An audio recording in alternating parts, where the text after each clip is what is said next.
Afternoon, everybody, and welcome to the latest LACA webinar.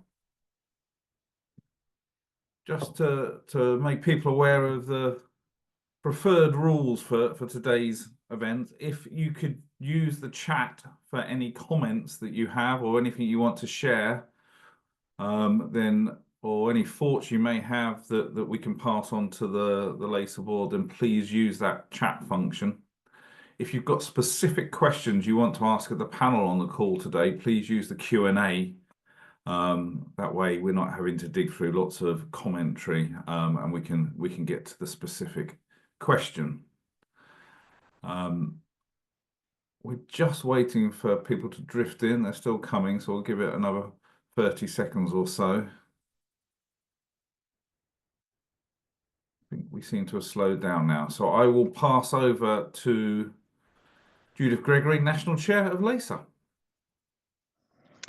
Thank you, Andrew, and good afternoon, everyone. And welcome to the LACA webinar, which is focusing on fairer school meal funding in England. So thank you for joining us.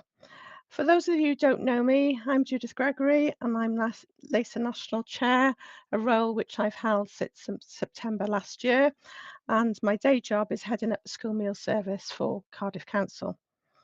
So our agenda for today is an introduction for myself in terms of setting the scene and the background to this webinar. I'm then going to hand over to Olivia Harris, who is from Manara, which is an organisation which supports LACA with political advice and media contact and messaging. We're then going to move on to Gavin Squires, who's going to provide an update on Bid Food's lobbying activity. And then after the presentations, as Andrew has indicated, we will have time for any questions, comments, or any observations that you may have. So to move on to the first part of the presentation.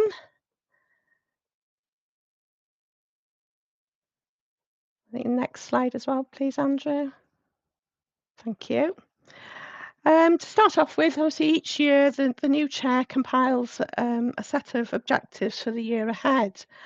And my objectives for this year are continuing the messaging for England, focusing on the differences in funding so that there's consistency across all 4 UK nations, along with ring-fencing of funding. So the introduction of universal free school meals in Wales in 2022 and also the rollout of Scotland focus everyone's minds on the inequality of funding across the 4 nations, with England receiving the smallest amount. So this work was started by Brad Pearce during his term as National Chair with the If Not Now, When campaign, and that continued then with Anita's year as Chair. And obviously, as this is an ongoing issue, I'm continuing that campaign during my year as National Chair. And we'll be discussing this in obviously greater detail later. Secondly, using every opportunity to promote the great work that's been done by school caterers across the UK and to ensure that LACA is the go-to organisation for all things food. Now, we frequently find that whenever there's a school meal story in the media approaches one of the other organisations who the media assumes are the experts on school meals. So it's really important that we all remember that we as LACA are the only organisation in England and Wales that truly represents education catering providers. In other words, we are the frontline staff.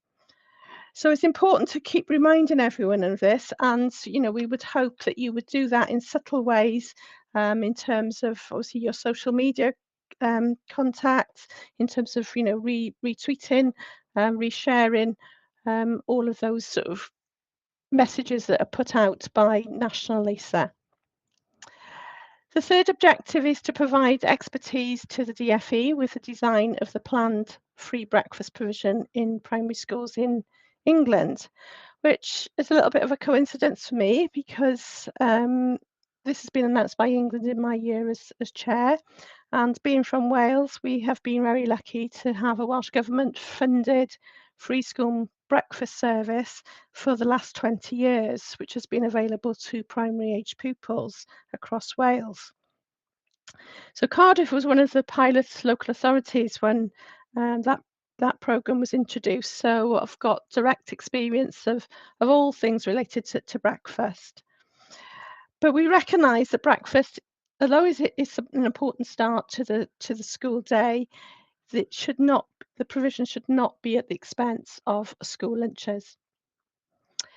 And the fourth objective is to continue to focus on extending benefit-based free school meals to all families on universal credit, whilst also exploring auto-enrolment. So we're all aware that often it is families who are just above the free school meal threshold who struggle financially. So this would provide some help for those families. And I think we have to be realistic in our asks, and whilst universal provision would be great for all of us, we need to be mindful that we need to prioritise what is needed the most currently. There's lots of conversations going on at the moment around auto-enrolment, with some local authorities already doing that process. And just before Christmas, there was some information in the media where the BBC highlighted that in County Durham, for example, an additional 2,500 pupils were eligible for free school meals that weren't currently claiming. So that is the benefit of doing that auto-enrolment. Next slide, please, Andrew. So our current position, just to give you that background as to where we are at the moment. Funding, obviously it's not aligned with the real costs of provision due to the increases in food and labour. Funding isn't ring-fenced, and last year's cost of the school lunch report has highlighted the cost of providing a school lunch, and we'll talk about that shortly. National insurance, it is a double hit for providers, education catering providers, with increased cost for their own staff in terms of that national insurance increase that was announced in the budget last year, as well as obviously suppliers will be passing on increased costs that they're experiencing in terms of that national insurance. We continue to have the annual increases in the pay awards for the National Living Wage, the Foundation Living Wage, and the NJC pay award. And as we just mentioned, there is the breakfast on the scene as well, with uncertainty regarding the arrangements and what will the impact of that breakfast be on the school lunch provision. And then on top of that, obviously the cost of living pressures that everyone is experiencing, what will the impact on families and children be if the standards of school meals decline and the service becomes inadequate. Next slide, please, Andrew. So I think we've all seen this slide many times now. It has been updated to reflect the 5p increase that was announced by the DFE just before Christmas. So that's now gone up to £2.58, which still falls significantly short of the actual cost of a school meal provision. And the other part of that increase is obviously the actual uplifted allocation is not due to be made until July 25, which is obviously within the next financial year. And as you can see there, even though there has been that increase for England, it is obviously at the lowest end of the funding scale. Next slide, please, Andrew. So this really clearly shows that what we are comparing the rising costs with compared to the actual funding that is being faced by education catering providers. So we're seeing there that food prices have increased over the last few years by 54%, and then obviously at the bottom of the pile there we've got the UIFSM funding of just showing an increase of 2.3%. So I think it's a really clear indication of where we are in terms of that really poor funding for school meals. Next slide, please, Andrew. So back in November last year, LACA undertook their cost of living survey, which we've been doing on a regular basis since the pandemic. And we asked the question, do you believe a figure between £3 and £3.20 is more realistic in today's market for a two-course lunch? And you can see there that 87% said yes, with 13% indicating no. So when we asked that question of those that had indicated no, what did they think was what is a realistic figure for that?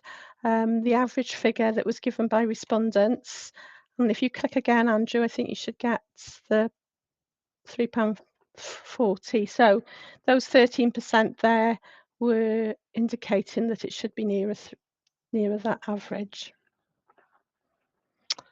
Okay, so I'm just going to hand over to Olivia now. Thank you, Judith. So as mentioned, my name's Olivia. I work with Manara Advisors, who are long-term advisors to LACA on their political and media communications. And we're working with LACA on a campaign that seeks to increase funding for universal infant free school meals and free school meals in England, in line with what we've seen in the devolved nations. And Andrew, if we go to the next slide. To date, we've carried out the following tactics. So this includes writing to 50 plus MPs, the vast majority of who are new Labour MPs in constituencies where the school meal service we know is struggling. We've written an open letter to the Prime Minister, Chancellor and the Secretary of State for Education, which was signed by 700 caterers, urging them to increase funding. We've also conducted a broadcast day designed to raise awareness of funding challenges, further putting pressure on government. And this allowed Judith and others within LACA to disseminate our key messages, particularly around the 50% increase in food costs that we've seen, which have not kept up with funding. Recently, we've also joined the NEU campaign, which encourages MPs to sign the Universal Primary School Free School Meals Amendment. And we shared a draft letter to all LACA members, urging you to send it on to your local MPs. We've actually had a very good response today. And if you haven't already done so, I really urge you to send that letter in. We'll be following up with all those MPs who signed the amendment to ask for a meeting to discuss funding. And as a result of these tactics, I'm really pleased to say that we've secured a meeting with Stephen Morgan, who's responsible for school food within the Department of Education. We met with him whilst he was in opposition, so he is familiar with the organisation and he's familiar with the challenges that we're facing. And we'll be meeting with him we've asked to meet with him in Whitehall in Westminster, so we can put our arguments to him directly, and we'll be emphasising the inequality between funding for children in England compared to Scotland, Wales and Northern Ireland. We've also secured a meeting with Neil Duncan-Jordan MP, one of the new Labour MPs in Poole, and we'll be continuing to secure meetings with the other MPs that we've written to, and we are continually looking for opportunities to raise this with as many MPs as possible. If we go to the next slide, in terms of the next step, so we've recently written to a number of ministers, including those in Treasury, DWP and the Department for Health and Social Care, all of whom we've made the same point, that increased funding is imperative, not only for the well-being of children and their health, but also, if the school meal service is fragile, that could have a significant impact on the workforce. It's worth noting really that we have seen a couple of U-turns by Bridget Phillipson in her role as Secretary of State for Education. The first was on freedom of speech in higher education, and the second was on funding for teachers as part of that Children, Wellbeing and Schools Bill. And it tells us that she is open to persuasion by outside voices, and why it's so important to continue to lobby her for change. And that is why it's so important to continue to engage with local MPs who will raise this and escalate this with her. And as part of that is why we will be following up with MPs who signed the NEU amendment, asking for a meeting to discuss funding. And we will also be pressing Treasury for meetings with officials. And lastly, as a result of our monthly engagement with the DfE officials, they will soon be visiting schools in London, Newcastle and Coventry to see for themselves the work of caterers on the front line. And with that, I will now pass back to Judith, who is going to run through how you can get involved.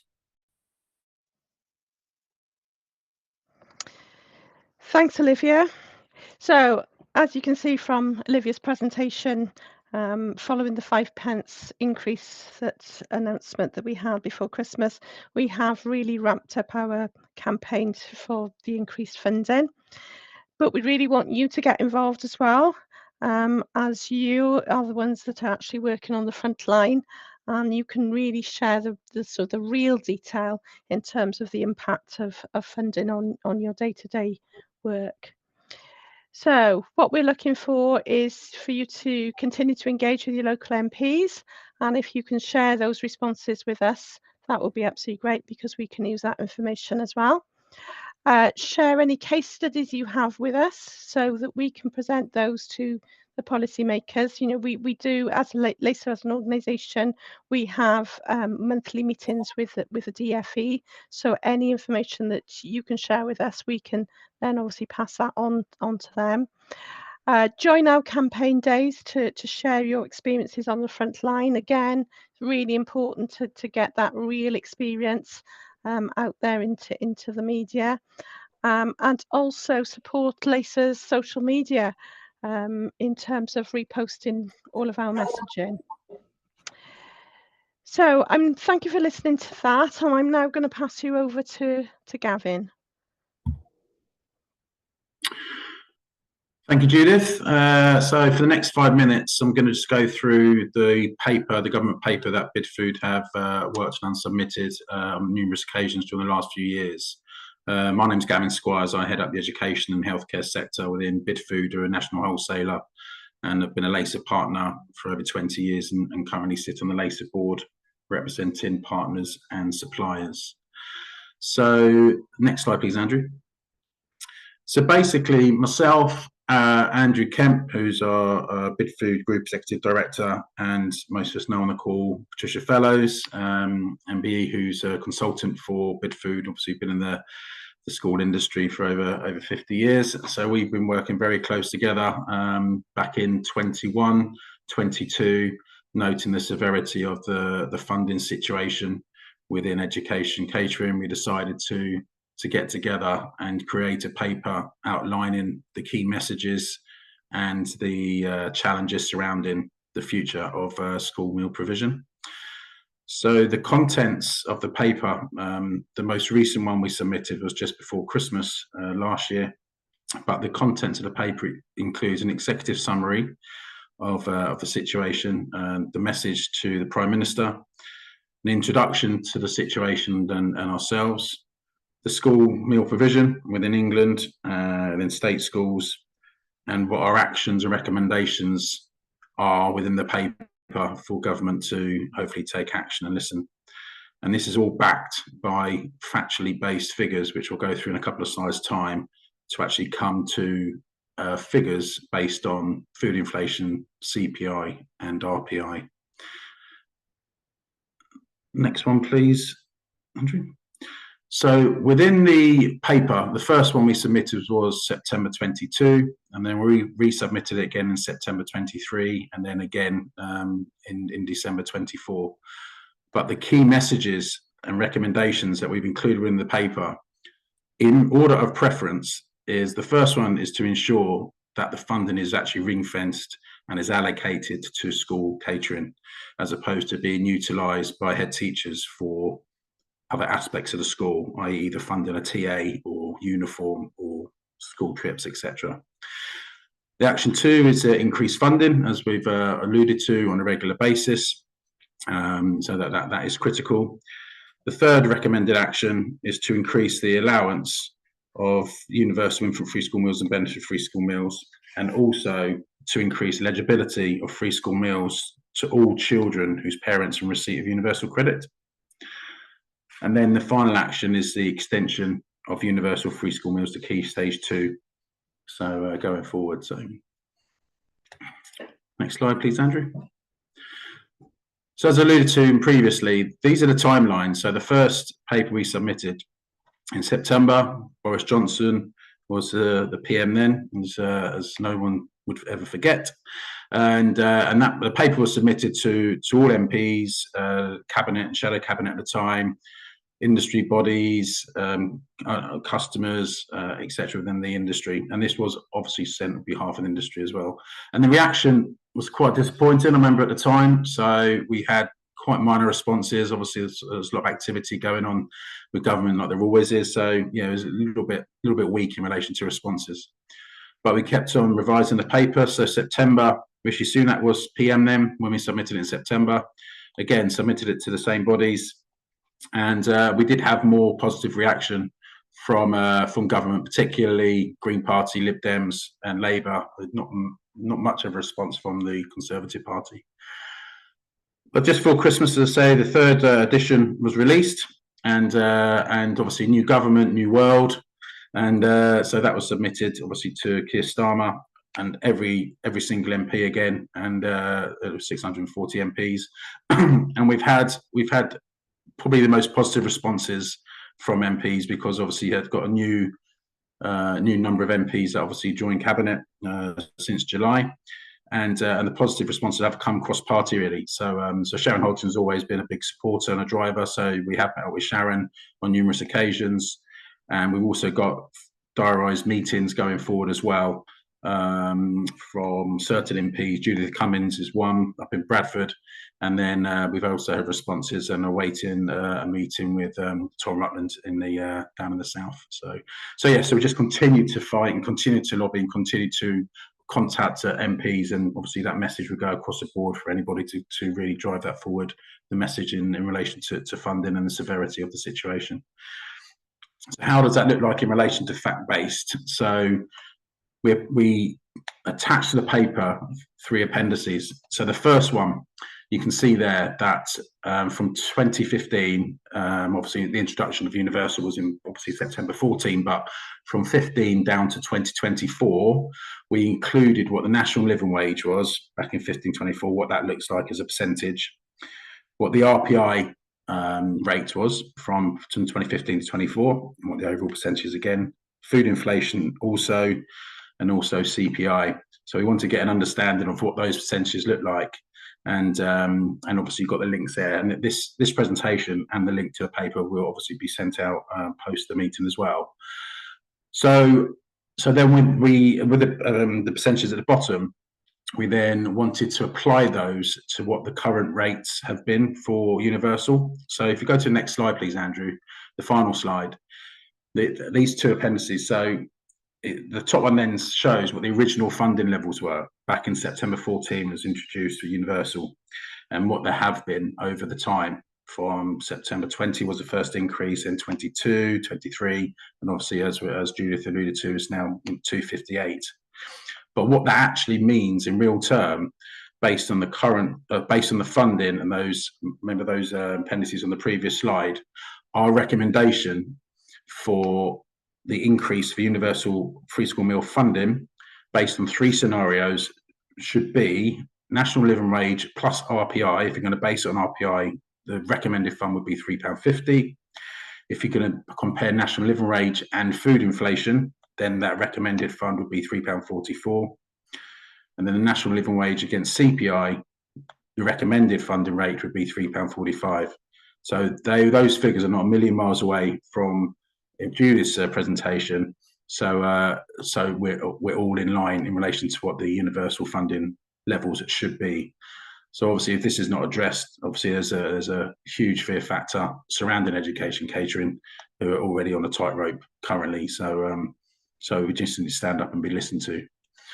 The link at the bottom is a link to the paper, and which I'll kindly, or I'm sure Andrew will kindly send out as well.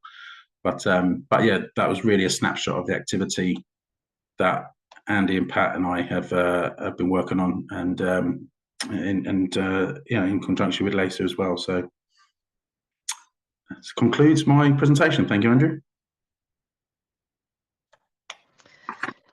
Thanks very much, Gavin. That's really informative, and it's good to see that, you know, in terms of your the work that you've done, and obviously the surveys that we're doing are aligning in terms of those expectations in response to the free school meal rate. So now we have opportunity for questions. When I say questions, we also welcome your your thoughts, your comments, your observations. And also, we would like your suggestions in terms of what else we can be doing. We've shared what we've been doing so far, and as I say, we've ramped up the campaigns in terms of that work following that 5p announcement. But is there anything else that you think that we should be doing to get this message across and get this increase in funding? Over to you guys, please. I will, if Olivia and Gavin could rejoin us, and then we have a few questions. So first question I've got is, what is the current ask in terms of cost per meal funding? We've heard numbers £2.58, £3.16 has been bandied around a lot over the last few months. Up to £3.50 there in Gavin's presentation. What are we actually asking for? I think in terms of obviously the work that Brad did on the cost of the school lunch, that that came out at 3.15, 3.16. I think that would be a good starting point. We had some in our survey there that were looking at £3.40, and as Gavin has said, some of those have been going up to £3.50. But even if we got as far as £3.16, I think that's still a good starting point to move forward with, and that would be comparable with the other nations, other 4 nations as well. Good. In terms of the campaign, we've got a question here. What response have we had from head teachers and schools? Obviously, we talked a bit about MPs and the like, but what about head teachers and schools? Olivia, do you want to pick that one up? It's not something, as this part of this campaign, given that we're really focused on stressing about the funding, we are really targeting political stakeholders who obviously have the influence and the ability to increase that funding, and also the media who play into that. But of course, by engaging with the media, you're raising this with a wider set of people who we then hope will raise this with their local MPs, and that could include teachers and head teachers, for example. Right. A question in the chat, and actually, if we could put them into the Q&A, it makes it a bit easier for me. But Miles has posed a question here. What about FSM auto enrolment as a priority? The estimated 250,000 children entitled to, but not registered for FSM. Is this an easier ask and potentially gives the most benefit for the catering industry, as these families are likely to be able to afford paid-for meals at the moment? Are least likely, sorry, to be able to afford paid-for meals at the moment. Yes, fully support what you're saying, Miles. But at the moment, that is down to each individual local authority to move that forward. And I know there have been some issues in terms of sort of data protection, etc. So yes, definitely something to be considered, and obviously that's something I've got in my objectives as well for the year. But it is doing that work and sort of encouraging local authorities to get on board with that. So definitely something to consider. Okay, lovely, thank you. Another one here. Do we need to push the funding gap between the countries in a heavier-handed way to parents? One suspects they are not aware.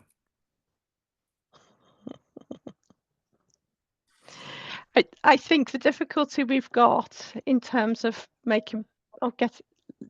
pushing it with parents is it goes back to obviously during the pandemic, when parents were given free vouchers in respect to free school meals, and they think that that's whatever we get paid, whether it's £2.58 or £3.20 or whatever, they think that value is actually spent on food. They don't understand that food, that meal price has got to include the labour costs, and then it's got to include all of the overheads as well. So I think if we do try to go down that route with parents, it would have to be a really good sort of media campaign to get them to understand the intricacies of funding of school meals. I would also add, I don't think that's not a bad tactic at all. And I see if some of the comments have mentioned the fact that parents and schools are a really good way to drive up media attention. And I agree. And I think that's something definitely that we can think about in the future going forward as well. Yeah, a question that's come through in the Q&A for you, Gavin. Are the increases in national insurance contributions included in your report? No, they're not. So that'll be on top of that as well. So when we did this, when we submitted the paper back in December, that was not included within the within national insurance. So you need to include that within there as well. So it doesn't include national insurance, no. That would just add to the cost, wouldn't it? So, yeah.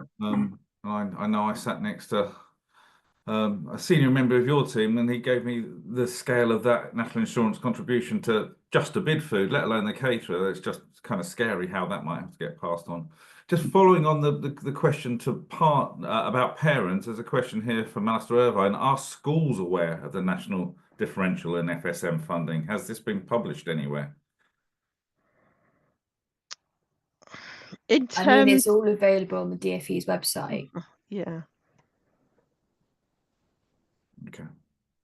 Does that mean they've read it? Of course. So my view is I don't think parents are aware, to be honest. So no, but do we believe that head teachers and governors are in England? Do they realise the funding is lower? Difficult to say, isn't it? Yeah. We need to be having those, you know, I think that would go back to getting feedback from the frontline staff, you know, with their individual schools. Do they get that messaging across to head teachers? Yeah. So there's an opportunity for us, you know, members to do some work on that. Yeah, I'm just reading some of the comments that are coming through as well. It feels that parents and governors aren't aware. You know, I know that's generalising, but I'll probably you know, recommend with that as well. So I agree with that's an opportunity for us, though, isn't it? In terms of when we were asking for suggestions of what else we can do, we could be, as you said, Olivia, we could be looking at getting some more information out to schools and parents and governors. I think it's definitely an opportunity. Chris, what is the best way to engage local MPs? Probably one for you, Olivia. I think, as I've already mentioned, we, for example, last week has sent a letter to all LACA members that was a template letter that you could use to encourage your local MP to sign this amendment to the Children's Schools Wellbeing Bill. And I think anything that when we do send those letters, really you sending them on is so helpful for us because it just expands the network and the amount of people and MPs that are getting our communication. I also think, you know, your local MP should be responding to you. So if you want to just write a letter and say, this is what I'm experiencing on the front line, I'd welcome a chance to meet with you, you should do that. I would ask that you know, if you can include us, that we can be part of that and make sure that our messaging kind of it feeds in and is coordinated as well. That would be a great help.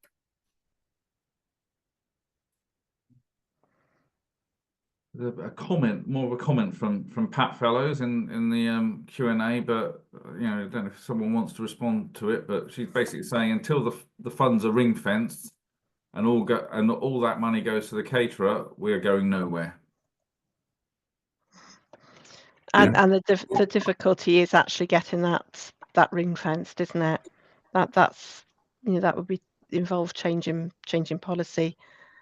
So that's you know, yeah, agree that should happen, but it's not going to be a quick fix. Yeah, I fully agree as well. And we've also included the paper in relation to the census days as well, where, you know, obviously, you know, a majority of schools take into action the change menu to ensure they increase numbers and seats during those particular day or days throughout the year to encourage, obviously, head teachers to receive that full funding and obviously revert back after the census day. So again, that's you know, if there's a better way of doing that, obviously that will be, I'm sure that will be welcomed. But and then obviously those monies will go straight to the head teacher and to use for whatever aspects they're required to use it for, as opposed to school catering. Yeah. Vivian Fleet has suggested we talk to the National Governors Association about understanding, we are hoping, just so we're in some initial discussions about getting them to attend the main event in July and perhaps present where they are with some of these issues. So hopefully we'll have some sort of representation from them there. But I guess you could add the National Head Teachers Association as well to I would that. also just add to that, we're always very happy. We do often collaborate with third Oh, organisations. we can hardly hear. Oh, can you not hear me? Is that Oh, better? we can now. We can now. I was just going to say, we LACA regularly, coordinates and collaborates with other organisations, including, for example, the NEU, which is how that campaign came about. So maybe that's also one for us to take away. And I think these are really helpful suggestions in terms of engaging with schools and head teachers and governors, and something that I think we will include in our campaign going forward. As Judith said, we've really, since January, really ramped it up, but this is a long-term campaign. With a lot of activity, particularly before April, with the changes to national insurance, for example, and the comprehensive spending review. I think we've got the backing of Jeanette as well. She's just commented, I really believe that the service has to use the opportunity to reach out to parents and governors, and the service has to be honest and let public know exactly what £2.58.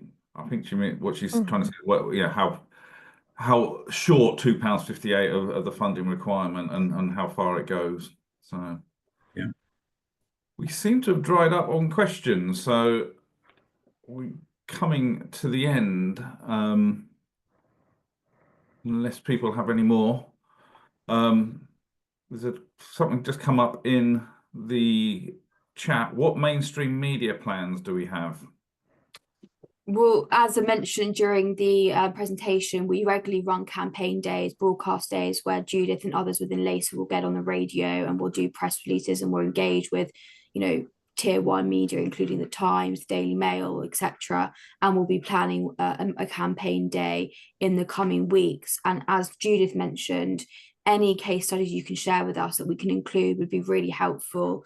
And if there's anyone in your organisation who might want to also be part of that campaign day, please do let us know, because that's always helpful to get as many people out there speaking from the same hymn sheet. Question is BBC, ITV? Yeah, we are regularly on the BBC. We've been on Today programme several times, the ITV, LBC, a lot of broadcast. You're always fighting against everyone else, of course, with those as well, aren't you, for share of voice? And it depends what the big news story is on that particular day when we're trying to do that campaign as well, because we've had big news events happening on the same day, so it's been difficult to get into that media then. Yeah. Another question's come through. Is there real jeopardy to have media that shows, excuse my French, crappy school food if the industry then wants to ask for more funding?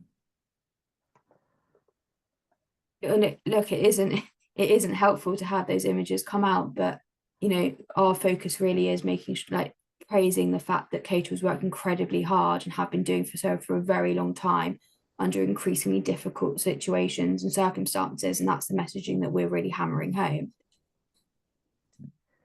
And can I just sort of remind everyone as well, in Olivia's presentation, we highlighted that we have got visits planned for the DFE and the Treasury that are going to be going out to schools in 3 areas across England to see the, for first-hand experiences in terms of those catering operations and the funding that is needed to maintain those operations. Yeah, no, I'm quite fortunate as well to go around to our customer sites and see the food that's being produced. And we, out there in the industry, there's some fantastic food that's being produced. As you said, Olivia, people working extensively hard to feed the future generation. Yeah, it is a shame you see some of these images in the minority that come through media. But I would certainly recommend if anyone's got the opportunity to go out, attend a school with their MPs to show the fantastic work that goes on behind the scenes and day in, day out. I'd certainly recommend that. And just to add, we're always looking for really great examples of food. So if there is things you're doing, please send it to us and we can share on social media. I know a few years ago we did a lot of that as well. So it's always great to have great examples that we can point policymakers and media towards. I think it's probably also worth adding to your point, Judith, that last week we had representation from DEFRA at a meeting we held at the House of Commons. So there's engagement in different departments of government all the time, and we're trying to build on that. No, not just LACA, but across the whole industry to try and get government to listen more, because the funding issues aren't necessarily just a schools thing. It's across the whole of public sector. So.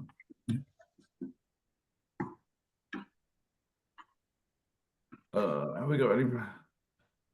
Have LACA got any plans to do some work in early years? These children come through into reception through our compliant food after having all sorts of provision in nurseries.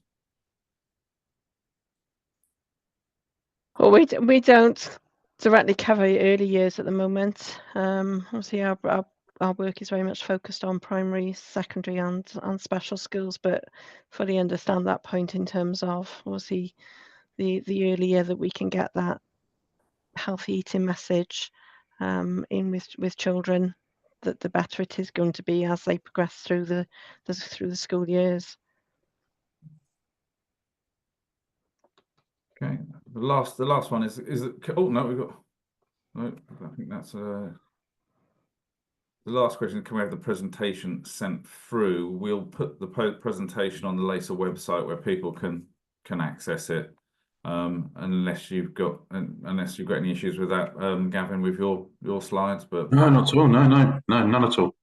And the recording of the webinar will be there as well. If people do have questions that come into their head afterwards, then via the LACA website, you can set the contact us form. You can send them through, and we can make sure they're passed on to Judith or someone on the team to get them answered.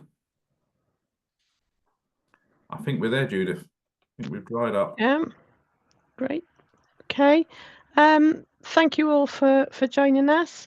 Don't forget that if there are any other comments or questions that you think of afterwards, please either contact us via the website, or you can also use the LACA admin email address.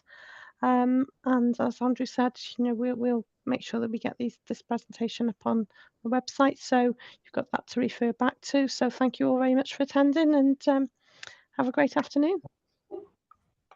Thank you.